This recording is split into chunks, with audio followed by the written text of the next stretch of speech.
Sa Barangay San Jeronimo, may isang lumang paniniwala. Kapag may kumatok ng 3 beses sa pintuan mo pagsapit ng 2:00 ng madaling araw, huwag kang sasagot. Huwag mo ding pagbubuksan.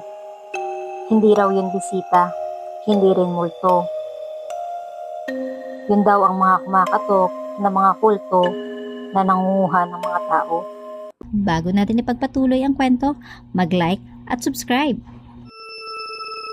Si Lara ay isang social worker mula sa lungsod na ipinadala sa San Jeronimo matapos mag-ulat ang ilang residente ng sunod-sunod na pagkawala.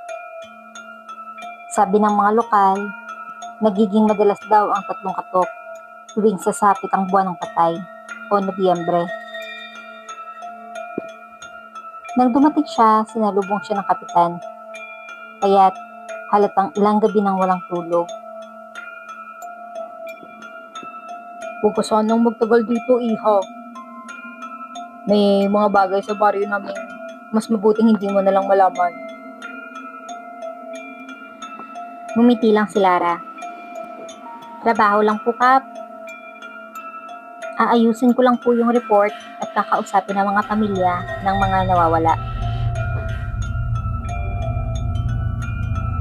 Nung unang gabi, nakakuha siya ng matitirhan sa lumang bahay na nasa gilid ng kalsada.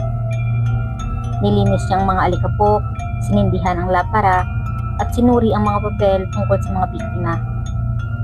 Lahat ng nawawala, 3 tao, iba't ibang edad. Huling nakita raw, 3 araw pagkatapos marinig ang mga katok. Bandang 2:00, nagising siya sa malimig na simoy ng hangin. Tahimik ang paligid noon. Tapos, biglang may 3 malutong na katok. Dahan-dahan niyang nilingon ang pinto. Walang kumikilos. Wala ring tunog ng mga paa sa labas. Akala niya guni-guni lang.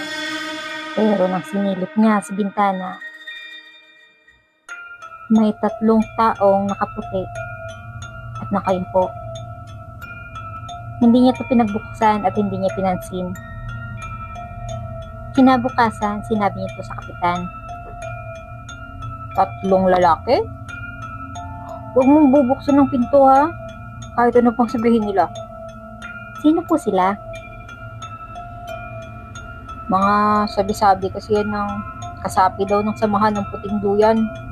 Mga kumakatok at nangunguha ng tao.